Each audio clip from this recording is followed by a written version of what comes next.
जहां एक तरफ पाकुड़ जिला मुख्यालय व इसके आसपास के लोग बेहतरीन इलाज हेतु देश के अन्य राज्यों की ओर जाते हैं, वहीं दूसरी तरफ देश के विभिन्न राज्यों मसलन महाराष्ट्र, बिहार, बंगाल एवं हैदराबाद के लोग अपने परिवार के लोगों के इलाज हेतु पाकुड़ शहर के एक्यूपंक्चर विशेषज्ञ डॉक्टर अशोक साहा के पास आ रहे हैं एवं यहां पर ही रहकर इलाज करवाकर अपने गंतव्य चले जाते हैं।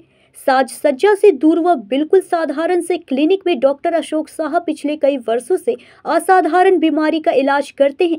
डॉक्टर साहा ने बताया कि ऑटिज्म, सेरिब्रल पैलिसी, एपिलेप्सी व ब्रेन स्ट्रोक ऐसी बीमारियां हैं जिन्हें चिकित्सा विज्ञान में असाध्य माना जाता है। उनके यहाँ ऐसी बीमारियों के इलाज हेतु झारखंड के अलावा अन्य राज्यों से लोग आते हैं। उन्होंने बताया कि गत दिनों मुंबई के अभिभावक अपने 2 वर्षीय पुत्र यथार्थ को लेकर आए थे एवं 10 दिन इलाज कराने के लिए गए। यथार्थ को वेस्ट सिंड्रोम बीमारी जन्मजात है। इसके अलावा बोकारो की 1.5 वर्षीय शिवांशी को भी यही बीमारी है, जिसके इलाज हेतु शिवांशी के अभिभावक पाकुड़ आए थे। फिलवक्त डॉक्टर साहा के पास कटिहार के पेशेंट का इलाज चल रहा है। उन्होंने बताया कि मध्य प्रदेश व गुजरात से भी रोगी इलाज हेतु आने वाले हैं। सर, अभी आपके यहाँ पे इस पाकुड़ में आपके जो एक्यूपंक्चर पद्धति के तरीके से जैसा आप इलाज करते हैं सर, उस इलाज को लेकर देश के अलग अलग राज्यों से आपके पास अभी कुछ दिन पहले बोकारो, रांची, मुंबई, पटना, ये तमाम जगह से लोग आके इलाज करा रहे हैं और वो अपने को बेहतर स्थिति में पाके यहाँ से जा रहे हैं सर। तो लिहाजा ये पाकुड़ क्षेत्र के लिए बहुत बड़ी बात है सर। मैं ये जानना चाह रहा हूँ सर कि आपका इस क्षेत्र में, चूँकि आप विशेषज्ञता प्राप्त डॉक्टर हैं सर, तो आगे इसको लेकर आपके दिमाग में क्या परिकल्पना है सर? क्या आप आगे का सोच रखते हैं सर? आपका जो सवाल है, एक्चुअल क्या होता है ना, सभी तो हम लोग जो मानव है उसका टेंडेंसी जो है, प्रवृत्ति जो है वो ऊपर की ओर जाता है। तो मेडिकल साइंस में जहाँ पर ये हर क्षेत्र में जो मेडिकल है, जैसे एलोपैथी है, आयुर्वेदिक है, नेचुरोपैथ है, होम्योपैथी है, डिफरेंट जो पैथी है, वो ये जो कॉम्प्लिकेटेड डिजीज़ के ऊपर में काम कर रहा है।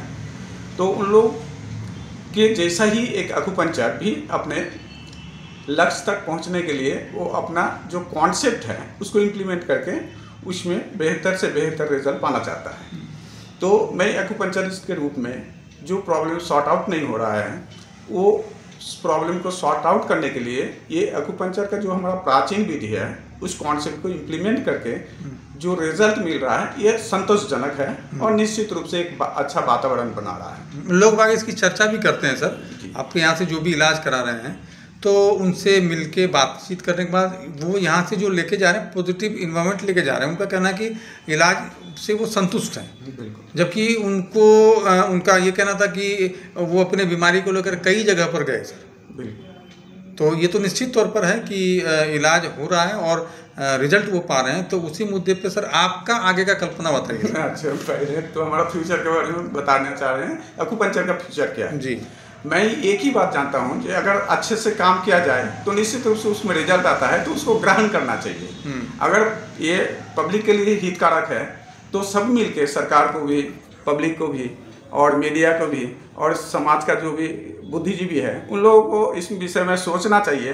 ये एक्यूपंक्चर हमारा प्राचीन विधि है और हम लोगों को भी इसमें पूर्ण रूप से टाइम, लेबर, नॉलेज को इन्वेस्ट करके अपने लक्ष्य तक पहुंचना चाहिए और बेहतर से बेहतर और इलाज देने के प्रयास करना चाहिए। तो उसी संदर्भ में मेरा भी लक्ष्य है, जितनी बेहतर ट्रीटमेंट दे पाऊंगा तो उससे मेरे पाकुड़ का माहौल बदलेगा और निश्चित रूप से हमारा देश का भी आदमी को बहुत सारा सुविधा मिलेगी। अभी सर आपसे सर ये जानना चाहेंगे सर कि आप स्वास्थ्य के क्षेत्र में इतना काम कर रहे हैं और जिला प्रशासन भी अभी स्वास्थ्य के क्षेत्र में बहुत सारा काम कर रहा है सर, तो क्या एक्यूपंक्चर को लेके जिला प्रशासन के साथ किसी तरह का कोई कोऑर्डिनेशन आपके साथ हुआ है क्या सर? ऐसा तो कोई बात नहीं है, सिर्फ मैं कर्म में ही विश्वास रखता हूँ। कर्म अगर मेरे सबके लिए ज़रूरत होता है तो निश्चित रूप से प्रशासन भी मेरे ये विषय को समझेंगे और निश्चित रूप से हमको इन्वाइट करते हैं, तो मैं भी इसमें कोऑपरेट करने के लिए पूर्ण रूप से समर्पित हूँ। सर अपना परिचय दीजिए सर। मैं अशोक साहा एक्यूपंक्चरिस्ट के रूप में काम करता हूँ। मैं नेचुरोपैथ में भी अपना डिग्री हासिल किए हैं, लेकिन मेरा सबसे ज़्यादा अधिक एक्यूपंक्चर में ही है और निश्चित रूप से मैं कम्प्लीकेटेड डिजीज को ही ठीक करने के बाद मुझे संतुष्टि मिलती है। तो कौन कौन सा डिजीज सर एक्चुअली आपके यहाँ पे स्पेशलिस्ट तो कुछ होगा ना सर, किस टाइप का डिजीज को आप हैंडल करते हैं? एक्चुअली क्या होता है, जैसे सेरिब्रल स्ट्रोक हुआ, सेंट्रल नर्वस सिस्टम में जैसे congenital problem, CP child, autism का प्रॉब्लम, तो इस तरह का जो भी प्रॉब्लम होता है जो मॉडर्न मेडिकल साइंस में नॉट क्यूरेबल डिजीज बोला जाता है, उस बीमारी को अगर ठीक करता हूँ तो ज़्यादा से ज़्यादा अधिक संतुष्टि मिलती है। तो वो संतुष्टि के कारण हमारा जो टाइम, लेबर, नॉलेज, हमारा बुद्धिमत्ता जो है उसी और ड्राइव करता है। ऋतिका पहले से बेटर है, लेकिन हम लोग अभी भी संतुष्ट नहीं हैं, आगे हम लोगों को विशेष काम करना है। और ये बच्चा कहाँ से आया है? रांची से हैं। आप लोग कहाँ पर रहते हैं बताइए पहले? हाँ, आप बच्चे में क्या इम्प्रूवमेंट देख रहे हैं? आपका इंटरव्यू नहीं लिया गया है इसलिए बता रहा हूँ। अभी मतलब इसका जो नेक कंट्रोल है वो थोड़ा ठीक हुआ है पहले से। अभी सर मतलब ऐसे रख के थोड़ा देखता है, इधर उधर करता है। और दूसरा कि मतलब थोड़ा रोना वोना, पहले रोता बहुत कम था, अब कोई भी चीज़ हो खाने के लिए तो रोता है, या इसको तकलीफ हो रहा है तो रोता है। तो रोना मतलब एक्टिविटी इसका उस तरीके से बढ़ा है। पाकुड़ से सुदीप कुमार त्रिवेदी की रिपोर्ट।